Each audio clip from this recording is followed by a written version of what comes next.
Good morning, everybody. Welcome to Chalk Talk. I'm your host, Kim Davis. Happy Tuesday. Today is, what is it? It's June the 8th. I cannot even believe that it is already June. But welcome to Chalk Talk. We have a lot to get to today. There's no special guest, only you. So if you have your questions, be sure to drop them in the chat so I can see them and get to them. But we have lots to talk about. I'm going to let you hear from, we're going to go all the way to Paris. Okay, so we're not going to Paris, but I'm going to bring you an interview from Paris with Coco Gaugh. We're going to talk some NBA basketball. I'm going to let you hear from a few of the people playing in the postseason, and also OTAs and the Houston Texans. We'll talk a little baseball before we get out of here, and of course, hot topics and whatever is on your mind. All of that is on tap for today's show, or at least as much of it as we feel like getting to. All right. So last week we were talking about the French Open, and we were talking about what happened with Naomi Osaka and how she withdrew. We were talking also about Serena Williams, her chances. She's still trying to get 24, right? Trying to catch Margaret Court to 24 would tie her for the most Grand Slams wins. Margaret Court has 24. Serena Williams has 23. Serena lost a couple of days ago in straight sets. And I saw the match, and I just know she has it in her, right? I don't know if you saw the match. She played, was it yesterday? Today is, it may have been yesterday. I lose track because of the time of day they played. Maybe it was the day before yesterday. But at any rate, no, it was Sunday. It was. I believe it was Sunday. At any rate, Serena lost the match. She, I think she just doesn't trust herself as much. You know, I think you start to question yourself, and but she still has the talent. She's still fit enough. She's got to just make some other decisions and choices about what's going on with her game. I don't know, maybe with her team. You know, when you have so much experience, which is what she has, and so much talent, and she's been at the top for so long, sometimes you just got to do something a little different, even if that is pivoting back to what you know. I shot a video last week about pivoting, my pivot during COVID, and it's really sometimes for me, my pivot was just leaning into my expertise, leaning into what I know, and not in my business, and that's probably what Serena needs to do. But she is no longer in the tournament. I'm going to tell you, Coco Gaugh has advanced to the quarterfinals, but I also wanted to show you or tell you what's ahead. So she won her fourth round match, obviously, and women's singles. I'm looking for the draw. Why won't it give me the draw? It's just giving me matches to be played. So tomorrow, Coco plays at what would be 4 a.m. our time. Coco is the 24th seed, and she's playing Barbara Krejcikova, if I'm saying that correctly. And I don't think that I don't know if they faced off before, but it's not telling me whether they have or not. But Coco continues to play hard, look confident, be strong.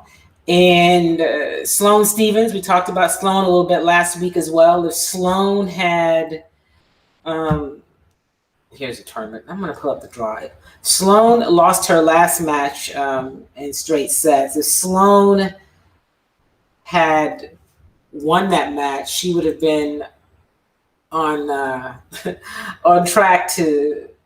course to face Coco Gaugh. Now, I'm not saying Sloane didn't want to play Coco. I'm not saying that. I'm just saying Sloane Stevens. I'm trying to get to the draw. I believe Sloane lost in like straight sets. Let's go to the fourth round. Sloane Stevens. Yeah, she lost to Krejcikova, the player that Coco will face next. Sloane lost to her 2-0, 6-2, 6-0. I just don't think Sloane Stevens should be getting the goose egg put on her, right? It was interesting if you watch the tournament, which I always tease Zena and say I have to watch it with the sound down especially when Serena's playing. I just can't take the commentators almost openly cheering for her to lose. But they were talking about Sloane, or at least Mary Carrillo was, and how great she's playing. She lost 2-0. That's all I'm saying. Anyway, in the next round, Coco Gaugh, I don't want to give any feedback. Roland Garros is playing, so it'll be 4:00 in the morning. So by the time I get up to go work out, I may get up and watch it because I usually am up by 5 anyway. So I'll get up and watch that match. But Coco is through to the quarterfinals, so good for her. Let me let you hear from Coco. I see you, Lorenzo. Good morning. Good morning. I'm going to get to that in just a second. Hey, Charles Drayden, welcome, welcome. We got to schedule some time for you to come back on. Lorenzo says, do you think the NFL is going to suspend Deshaun Watson? I don't know. But and maybe Charles can weigh in on this. I think that he's not even due to be in court, I guess, until February of 2022. So I don't really know how that works. Charles may weigh in on that. Do you think the Texans will trade Deshaun Watson? Yes, I do. I think that I don't think Deshaun Watson will ever play in a Houston Texans uniform again. I think that he has been clear about that. I think that the Texans have moved on. I'm going to let you hear from, speaking of the Texans, I'm going to let you hear a little bit from Tyrod Taylor as we go on in today's show, as well as let you hear from some of the folks in these NBA playoffs. I went out to Texans practice last week. My day was called, because we're still, they're in OTAs, and unlike pre-pandemic, when we could just go out and watch all the practices in OTAs and in camps, now only we're tiered, and I'm in tier 2 or 3, and so I got to go out last week and watch, and I think I have an opportunity again this week. I think it may be tomorrow, but I'll let you let you know about that. But I want you to hear from Coco Gaugh. This is after her match yesterday.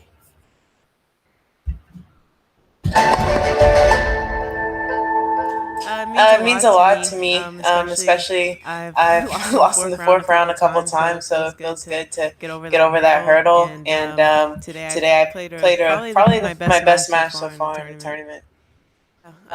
She's obviously been having a great play season, and she's a tough opponent. I think that she's a really smart player, and she's been on tour for some time, and she is one of those players, I guess, an all-court player. She can play all parts of the court. She does well in singles and doubles and mixed doubles. So I'm just gonna go out there and just focus on playing my game and not so much about her. And she might be like the quote-unquote veteran, I guess, in this matchup, but I think I'm just not gonna focus too much on the decisions she makes and more about what I do on the court. So I like Coco Gaugh. I like her chances. Yes, Krejcikova is the veteran. Coco is a 24th seed. Krejcikova is not seeded. Not that any of that matters when you get on the court. But here's what's key. I like the fact that Coco is not sitting there with some sense of overconfidence from what we can see, but she also isn't scared. Right? It's so mental. And that's what happens. I mean, when I watched that match with Serena, I saw the player that she lost to, her name escapes me right now. It'll come back to me, growing confidence. And she got that from Serena because Serena didn't come in immediately and take control of that match. Serena was missing balls in the net. She's having a hard time getting first serves in. And so what you do is then you let the other person say, oh, wait, I could win this match. Or I can compete with her. First is I can compete with her. And then it's, I can win it. And when she got to a couple of set points in the first set, she played all out because she had nothing to lose. And the same thing in the second set because Serena fought, and I guess did it get to 7-5 in the second set? That lady was like, listen, I'm not trying to go to a third set with Serena Williams because what she's capable of. So I said all that to say about Coco is that Coco seems to be mentally very, very tough, which is key, right? It's just key. And so, hey, good morning, Sylvia. My sister Sylvia is with us. Good morning. Good morning. Always glad to have you in. And of course, Lorenzo, good morning to you too. I'm going to let you hear a little bit from before we talk about. So Lorenzo said, I read something that the Texans predicted to lose every game this season. So I don't know that they'll lose every game, but they won't be very good. Okay. They've made a lot of moves, but a lot of activity doesn't mean that you're making your team better. They made a lot of moves. They got a lot of players with 1 year contracts. They redid some contracts. I mean, they've made more moves than probably anybody in the league. I don't know that to be the case, absolutely, but I feel strongly that is the case. They've made a lot of moves, but I say they've made a lot of moves. They had to make moves on offense. They've gotten some players. We talked about Nico Collins, a receiver. He looked good at practice. I was out at practice, I mentioned last week.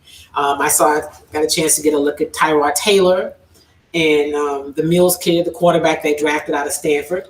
He's got good size. I knew his on paper his size, but he's a big kid.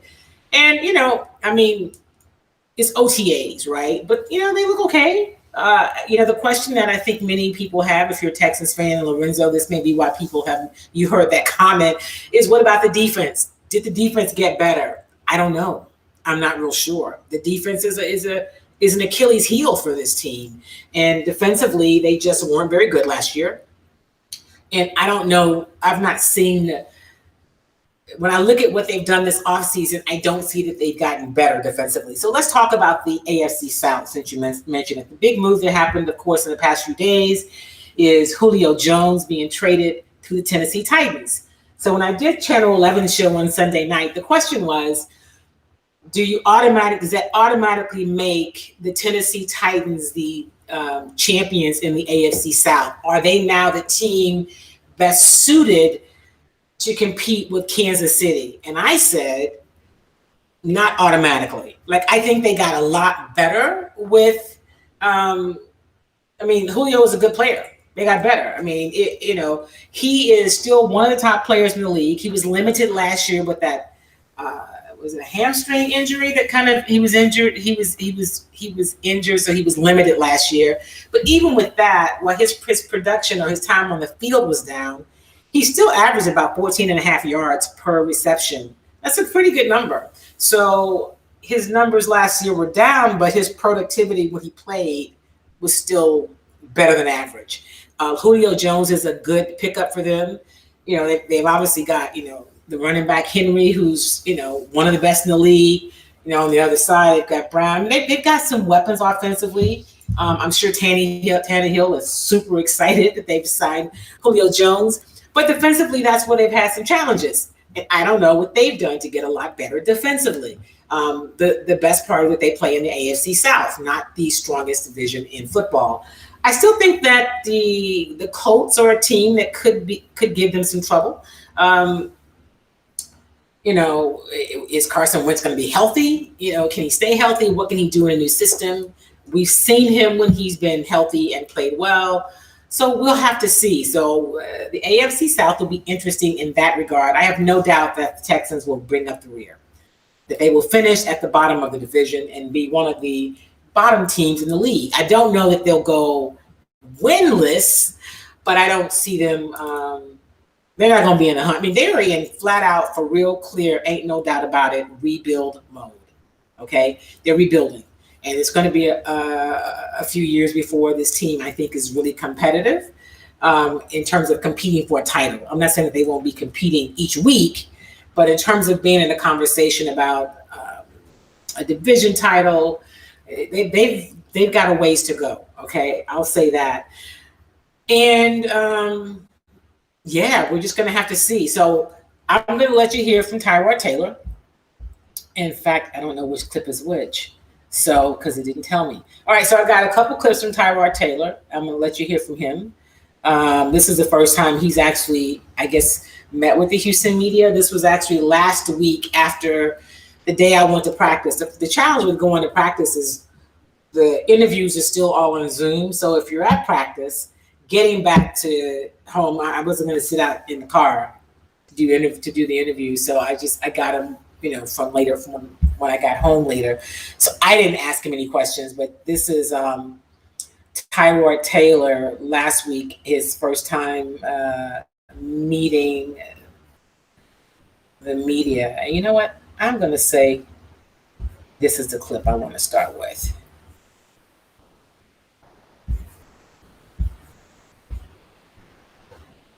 Okay. Yes. Just thought it was the right fit for me. Like I said, familiar faces, working with Coach Kelly, being with Coach Camp, and as well as Cup, and just looking at the roster. Of course, it's talent across the board on both sides of the ball. But I've always have watched the Texans from afar. Of course, and played against them. Been on teams that have played against them in the last couple of years, and throughout my years in the league. Just thought it would be a good fit for me to come contribute to the team anyway. Mark Berman. What do you think of the opportunity that you have here and the responsibility that goes with it? I think it's a wonderful opportunity for me to be able to go out and lead. Of course, go make plays. It's definitely last year didn't go the way that I wanted to. But those are out of my control. But it's an opportunity for me to be able to rebound and still play at a high level, which I know I can do. I'm excited to play with the talent that we have on the offensive side of the ball. Excited to line up, go against defensive training camp and watch those guys fly around the ball during the season. And more importantly, just excited to get out there and play. Like I said, last year was tough to process for a little bit, but it's the reality of our game. You have to take the punches and continue to keep rolling. And I'm more grateful than ever, and just excited for the opportunity. So before we heard from Tyrod, of course, head coach David Culley talked, and he was asked about, now that they've had a chance to be in OTAs for a little bit, and Tyrod's been around for a little more, if he feels like Tyrod is, how he feels about him in the system. And of course, Culley had nothing but positive things to say. He talked about how because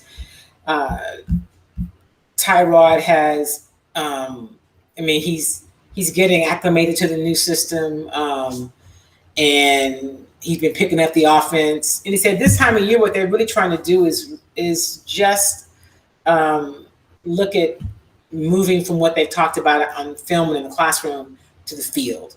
And he can tell that from what they've seen, Coach Culley said he could tell that he's been listening, he's been picking up the offense, and that's really what's important.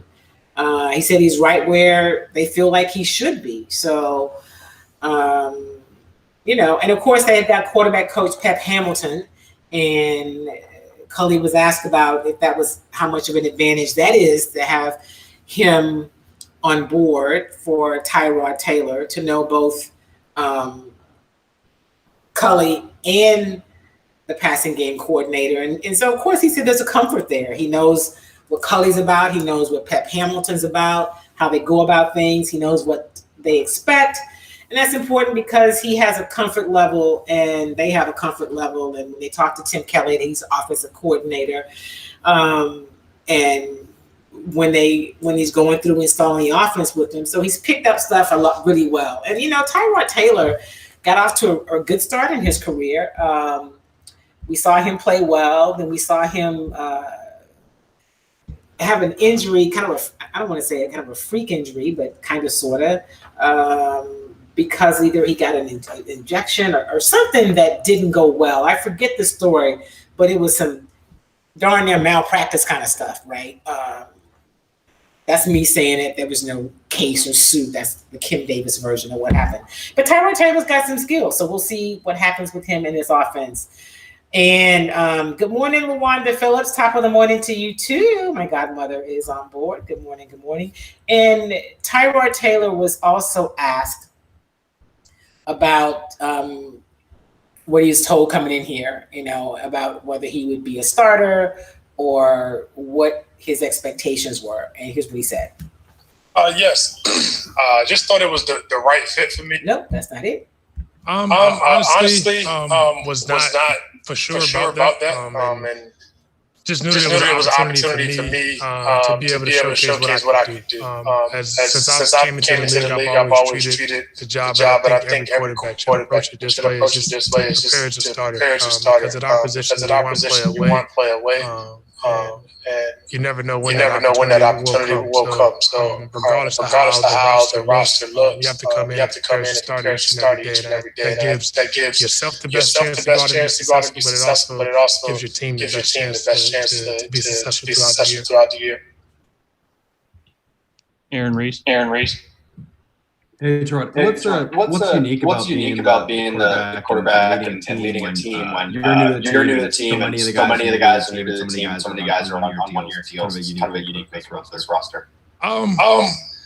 Yeah, when I signed, we all came in. I want to say it was about 20 of us who were at the hotel. And some guys I've known, some guys I've played with. I think the exciting thing about it is that guys want a fresh start. Guys want to be able to come in, compete. Guys want to be able to show what they can do. Myself included.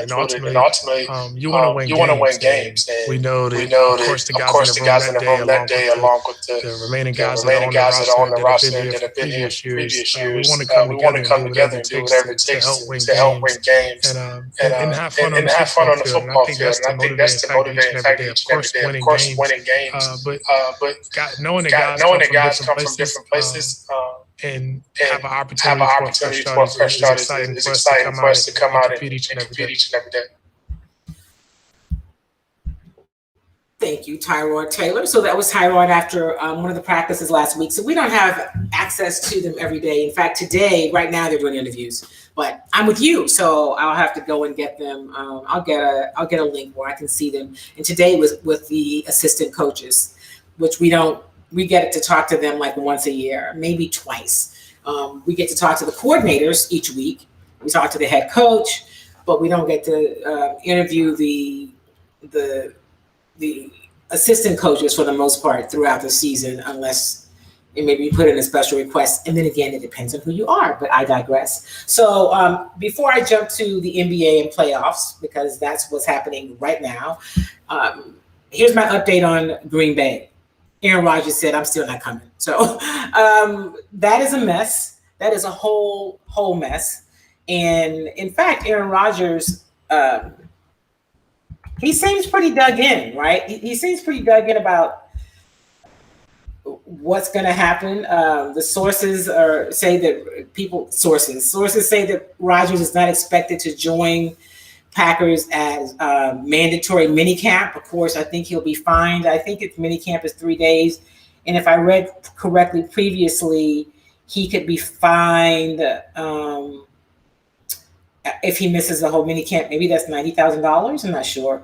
But anyway, he is, it started today. And a couple of hours ago, the last thing I saw, that he was not at camp. He told y'all he wasn't coming. I mean, he said he wasn't coming, so he's not there. So that's all I have on Aaron Rodgers. Now, in the NBA, it is playoff season. There were a couple of games last night. And here's what's happening. So in the East, you have Philadelphia and Atlanta playing in the one semifinal, and you have Milwaukee and Brooklyn playing in the other semifinal. Philadelphia is the number one seed in the East. Brooklyn is number 2 seed.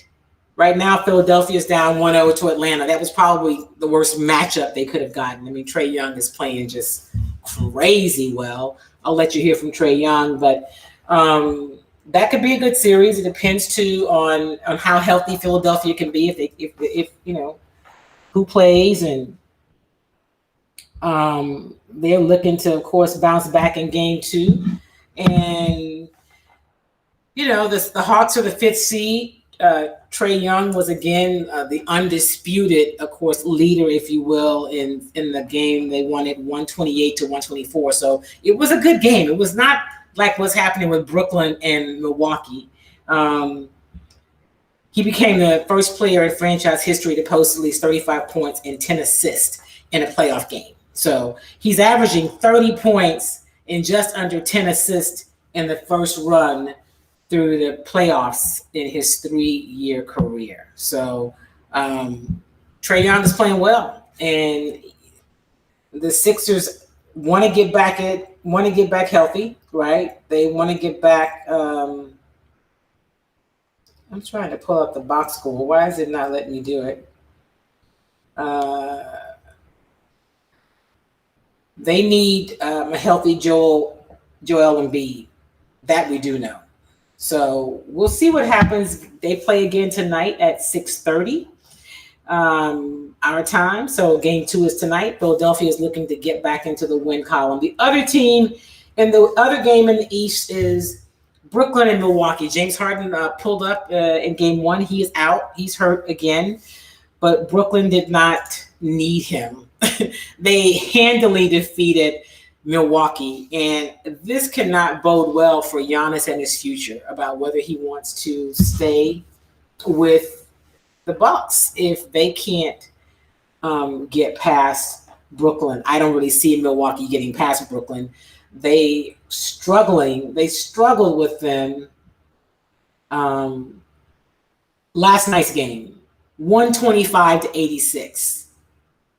They got drugged, okay? They got drugged. That was just, 39 points? Am I adding that correctly? That was not a very good showing for the Milwaukee Bucks.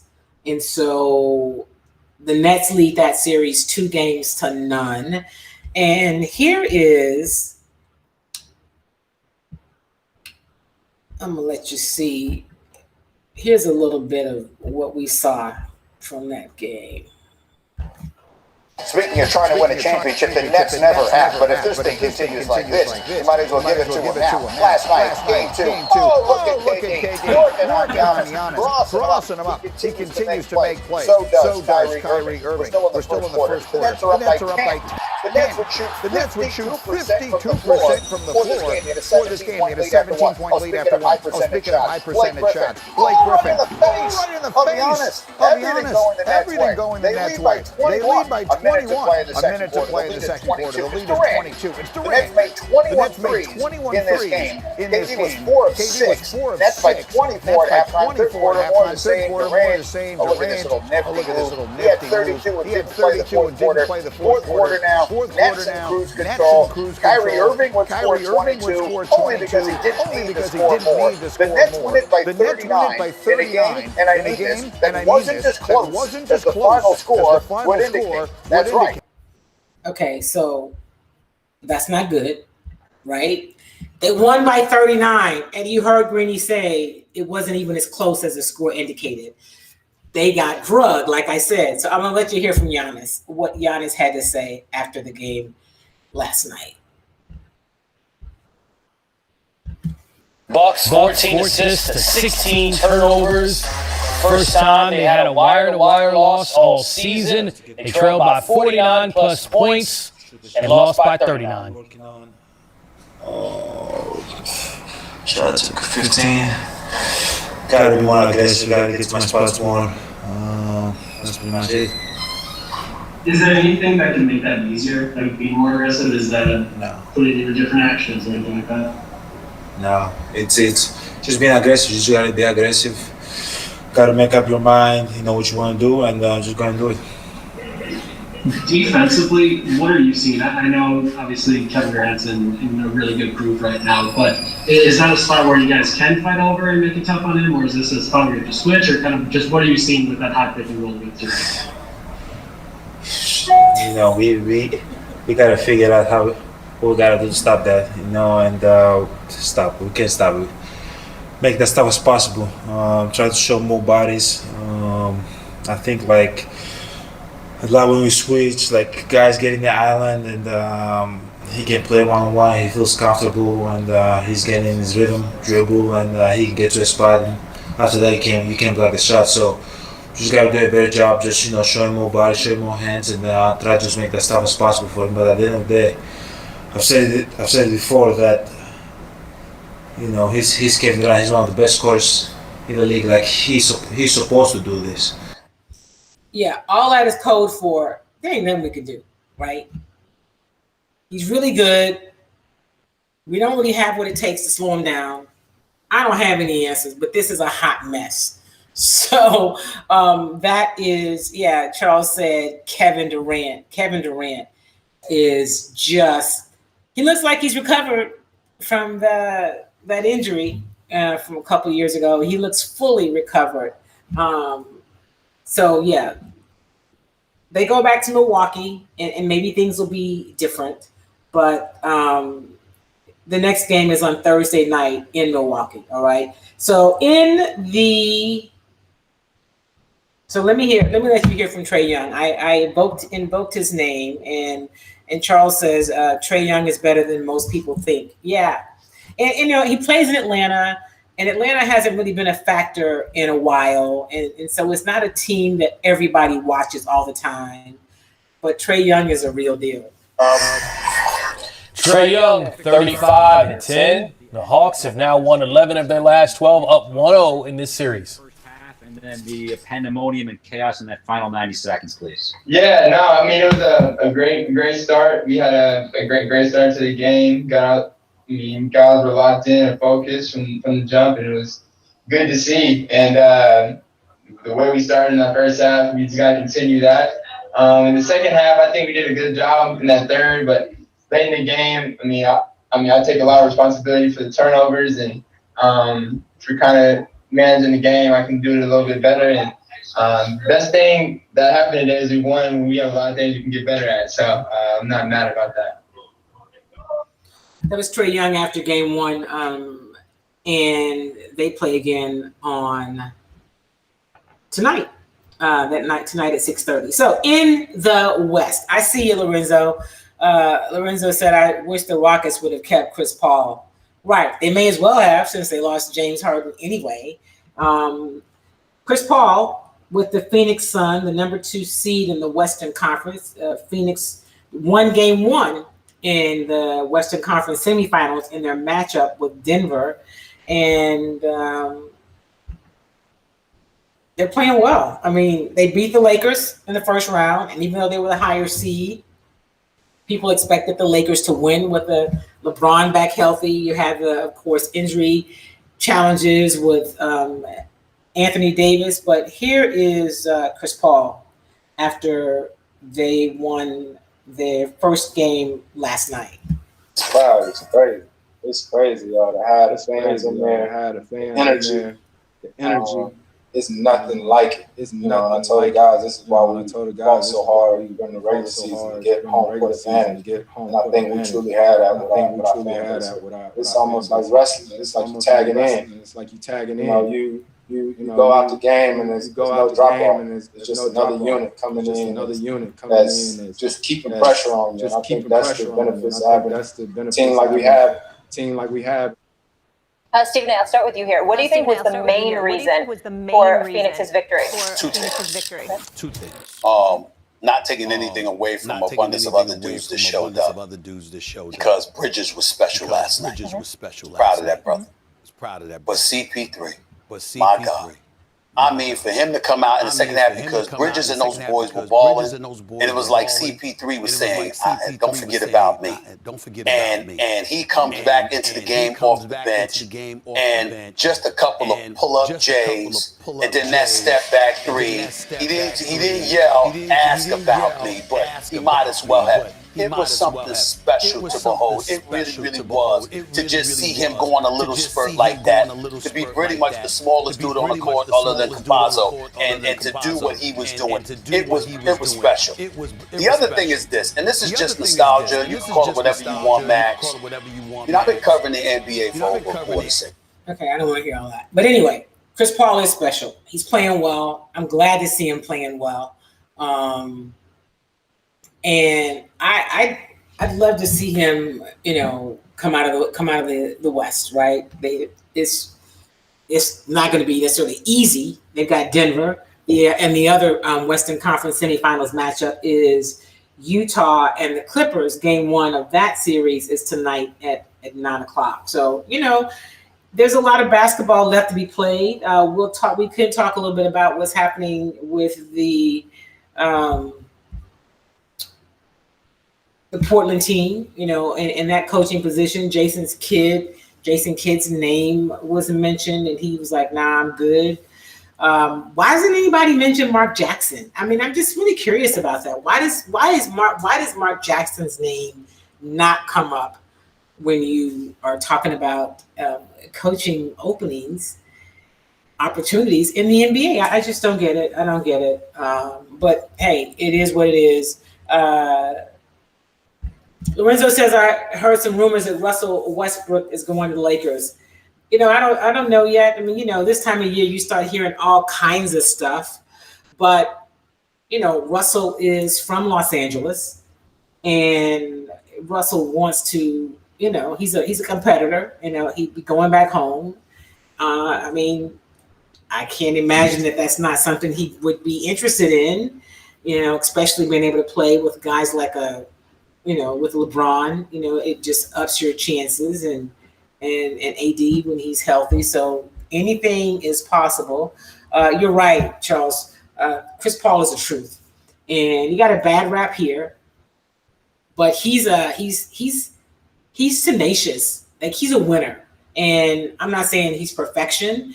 Yeah, he gets a little banged up, but that's when you other people got to step up. You got to step in, and he was good for this Rockets team. And then, of course, you get crossways with James Harden, because James Harden starts to do what James Harden does. And, but imagine if they had kept him. But, there's so many ifs. They were not going to keep both Chris and James. And, of course, James is the one that they were going to go with because he was their guy, until he wasn't. So, it is absolutely so. So Cedric said, is Giannis overrated? I'm with you, Charles. I don't think Giannis is overrated. I think there's some things that you want to see from Giannis. You want to see more. They brought in a guard. They brought in, what's the guy that came from Houston? I can't even remember his name now. But he's not overrated. I think he's a really good player, and we'll just have to see what they do. What is going on? I don't see him much, but was shocked at how he looked like the deer in headlights head scratcher. What's going on is Kevin Durant, and Kevin Durant can make you look like a deer in headlights. Now, I don't think that Giannis had his finest outing. I mean, he's going to have to, like he said, step up his game. Cedric, he absolutely has to step it up.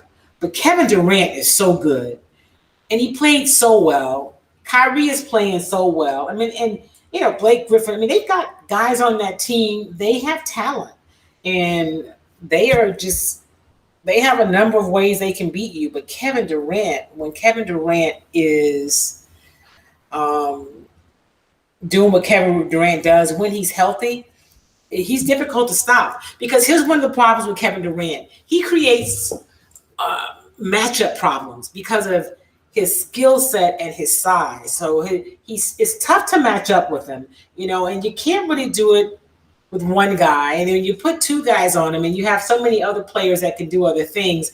He creates a lot of challenges. And so I wouldn't say Giannis is overrated, but for Giannis to be a two-time MVP, he's going to have to do something a little different. Okay. And that's what I said, Charles. I don't know why Mark Jackson doesn't get an interview. I don't know.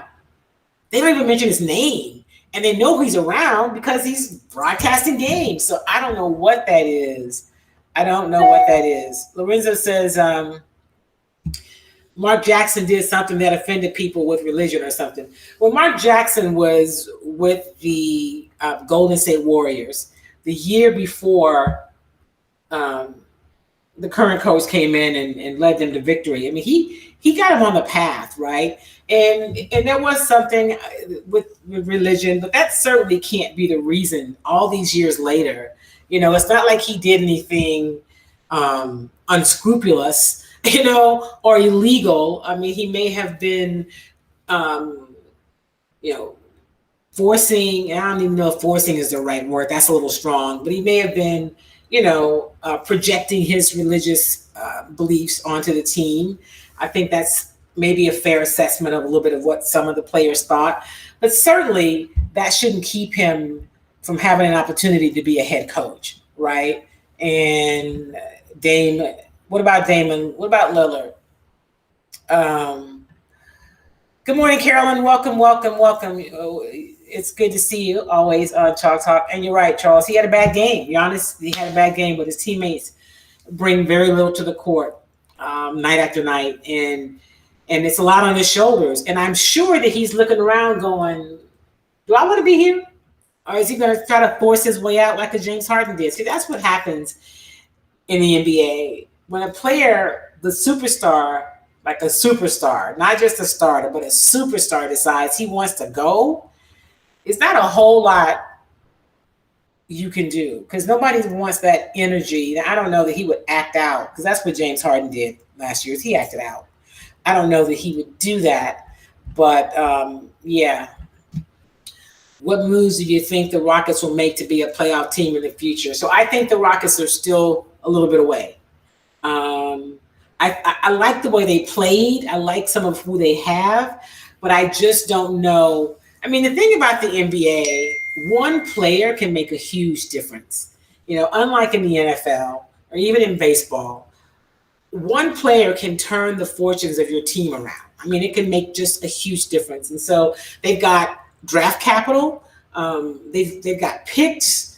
And so it's just about what are they going to do with it. I don't think you're going to see John Wall back. I don't expect to see him back. His salary is a big number. And I don't think at this point in his career that you're going to see him back. I don't know that I think his number may be about $28 million a year. I don't know that he can get that. But the trade, they had that. You got to kind of, the salaries have to match up. The money that you're trading, the players, you've got to be able to, make those numbers work. So the trade worked, but I'm not sure yet what the Rockets are going to do. And I'll be curious. We were, commending Raphael Stone on what he was able to get for James Harden in that deal when everybody knew that James wanted out, right? So you would think that he didn't have a lot of leverage in terms of what he could do and deals he could make. But he was able to get really a haul when you think about it in terms of draft picks. And so what will he do with those picks? Will he package some of those picks for a veteran? Will you try to make some moves, package some for moves down the road? What will he do? We'll have to see which direction they're going. Are they thinking, okay, we got a few good pieces, right? You got a Christian Wood, you've got I like Jay Sean Tate, the guard, who escapes me now. They've got some players on this team that you can build around, but you're also going to have some veterans. And other than a Christian Wood, because that was a whole lot of pressure to put on one player, where basically the fate of your team. And we saw it this year. Like you lose a James, they lost a lot, right? But even when Christian Wood was out, they were a far different team than when he was in. Now, when he's in, he's not enough to drag you across the line to of competition to playoffs. I mean, but you're a much better team with Christian Wood was able to play. You're going to need some other guys that you can put out there that can make you good, because in the NBA, you are going to have injuries and you're going to have players that miss some time. And we've seen that. Who do you have? What can you do?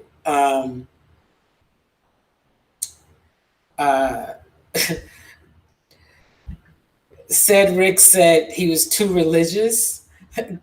We're talking about Mark Jackson. Charles Dayton says, well, I don't think that's it. I don't know what it is. I think that there are far worse things that you can say about someone, right? I just can't imagine that that's what it is. And I mean, he wasn't making them have Bible study every day at practice. I mean, I don't even remember, it's been so long, but it was something to do with religion that was a little bit of a complaint from some, but there are many who had a lot of respect for him and what he did. He kind of built that team and was able to, kind of hand it over. And he never got a chance to benefit from the fruits of his labor. So Rick, I guess you're talking about Kevin Durant. He can't make free throws. He can't shoot the three, and his defense is marginal. Oh, you're talking about Giannis. Okay, I'm like, but Kevin is otherworldly. KD was, yeah, he was a badass at UT. KD has been, he's pretty much been a badass wherever he's been. And I think that one of the things that happened when Kevin Durant left OKC the way he did, and when he did, because if you remember the season that led to KD leaving, they were up on the Warriors, and Kevin Durant they blew a 3-1 lead in that playoff series, and that may have been the Western Conference Finals. Was it the Western Conference Finals? I think it may have been the Western Conference Finals. They were up 3-1. The Warriors came back, won the series. There's some criticism of Kevin Durant in terms of how he showed up in Game 6 and 7, or especially Game 7, or even some who say he just did not show up. He did not take the shots, and it was like he didn't want it. And I say the ball late in the game. And then in the offseason, he signed as a free agent with Golden State, and he got a ton of criticism from analysts, the Charles Barkleys and the Stephen A. Smiths, like, how can you leave and go to Golden State? And y'all were right there, and you had him on the ropes. And so I think that people, because of that and all the conversation that went with it, people forgot. But Kevin Durant can play. Don't make no mistake about it. He is the real deal. He is more than adept at being a head coach. It should be. So we're talking back about Mark Jackson. He is.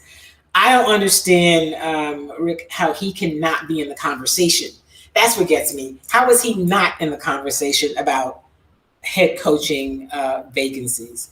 So Brooklyn looked better in the playoffs without Harden. I'm just saying. I listened to some of these national guys talk about, about James Harden, and they did look better. I still think that while they said, James doesn't have to score a lot. He does not have to score a lot, but I still think he sometimes clogs things up on the floor. He's still not great at moving out the ball, not one of his strong suits. But, you don't need James Harden to score a lot of points on this team because of what you have. Isn't it amazing? He's never really had any health injuries, and this is the year he has them. And, he's probably playing a little more freely because the pressure's not on him, right? He is not the guy. And that was the thing. He was probably never suited to be the guy. As talented as he is, you guys have heard me say it ad nauseum on this show, he is not. James Harden always looked to me like he didn't want the ball when the game was on the line, and more importantly, when the season was on the line. So if you look at how he performed, look in his eyes in those games, in elimination games, James Harden he didn't do it for me. I never felt like he was hey, I got it, give me the ball. Now, Russell Westbrook is one of those guys where I got to give me the ball, but then Russell kind of can be a little bit out of control, right? So you need to be the person that has the kind of talent that James Harden has, who says, I'm going to take the shot. And last year in the playoffs, in the bubble, when James Harden blocked that ball, y'all know that was by accident, right? Like, it was like they won this game, when they were playing OKC. They won the series. He blocked the shot. He probably surprised himself. I'm telling y'all, that's just not who he is. Put myself on the line, for the game. But at any rate, we'll see what happens. I mean, Brooklyn is really good, and they've got a lot of weapons, and we'll see. Charles says Woods needs he needs a good veteran mentor. The Rockets can only get better. They can only get better. And you know what, Charles and Rick, and all of you guys, I really hope that the Rockets give the coach time, right? I like the way he's handled this team. you can't feel sorry for them, right? Because you want the job. You're not doing it for free, but you take over, you get a job with a team. You think you're going to have a Russell Westbrook and James Harden, 2 former MVPs, and then you have neither. And not only do you have neither of those guys, then you have one of them acting like a spoiled, petulant child until he's traded. I mean, the James Harden saga drama that was the start of the 2020-21 season was just stupid, right? It was just unnecessary, and it was disappointing. So I hope Coach Silas gets a chance to, they give him long enough to weather the storm with this team. And, if you look at what this Rockets team did, I mean, they weren't good, right? They need some other talent, but they played hard. They had no shot at getting to the playoffs, and they were still going out on the floor, hustling for loose balls, playing defense. I mean, I like those things. And to me, that says a lot about the players, obviously, and who they are, but it also says a whole lot about the coach, what they think of the coach and what he's instilling in his team. And so I think that should get him some extra time because, that's a lot, in terms of what you have. He wasn't the guy in OKC. He was a really good 6-man. You're talking about James Harden. You're right. He was not the guy in OKC. And the other thing is, he came to Houston and became an offensive superstar, became an MVP. I still say if Chris Paul is not in Houston that year, James Harden is not the MVP. I'm just saying. My friend Max is here. He might say something differently, but I just don't think so. I think Chris had a lot to do with James Harden's success, and it was a loss when they got rid of Chris Paul. So he never, Chris Charles says he never blocked the shot on purpose in his life. Yeah, I just think that shot, it was a lucky, I got in the way of the ball and blocked the shot because that's just probably what it was. And it worked because it was a game winner, right? It was a game winner. And I like what this coach did in a very difficult year. I do as well. I like what he did in a very difficult year. He didn't quit. His players didn't quit. And the fact that you can keep some young players together at a time. Now they did some foolishness, like when they were in Miami, out at the club, one of them, Sterling Brown was banged up. I mean, they did what some young people will do. Some young people with a bunch of money. So you can't be all things to all people. But in terms of how he was able to get them to perform on the court and show up and fight, right? Because it's difficult sometimes to get players on a team that's good to go for loose balls and play defense. Like they played on both ends of the court, and that was really good. I just think so. Charles says kids. Yeah, tricks are for kids. Kids will be kids, and we saw a lot of that. So I'm curious about what's going to happen in the offseason and to see what this team, what the roster looks like when they go to training camp in the fall, right? We'll be back on somewhat of a regular schedule. They'll probably go back to camp in September, and it'll be an 82-game regular season again by all, accounts. Before I get out of here, I got to tell you a little bit about those Houston Astros. So the Astros, after having a day off on yesterday, after finishing up their homestand, and their final game was a win over the Blue Jays on Sunday, tonight they are in Boston to take on the Red Sox. Both teams, so the Astros are 33-26, and the Red Sox are 37-23, but both teams are in second place in their respective divisions. No love lost between the Astros and the Sox. We know that. It should. They got a pitcher back, I believe, in terms of tonight. So Framber Valdez is going to get the start for Houston, and Martin Perez gets the start for Boston. Valdez is 1-0 with a 1.64 ERA, 14 strikeouts, 4 walks, and winning percentage is 1. Perez is 4-2. He's got a 3.09 ERA, 52 strikeouts, and He's thrown 52 strikeouts and walked 18. So yeah, back on the road again. And when they come back in town, I'll probably head out to a game. But do better than the Yankees did against the Sox. Yeesh. Oh, I know. I love baseball season, right? I do, and I'm excited about it. And when they come back in town, I'm going to head out to the ballpark because I haven't been to a game in several weeks, so I need to get back out and be in the stadium. I'm just kind of easing because some of y'all doing a lot moving around. And listen, as I do every week before I get out of here, one, I want to thank you for being a part of the show. Thank you for that. But I also want to remind you, encourage you to take the vaccine. If you have not been vaccinated, please do so. We need you to be vaccinated. We need to get to herd immunity. There's some thought that in the southern states, that may or may not include Texas, that there will likely be a surge later in the summer or as we get toward the fall because the vaccines have slowed way down. So if you haven't been vaccinated, please get vaccinated and still move cautiously, right? We're still in a pandemic. So don't be harassing people if you see them with a mask.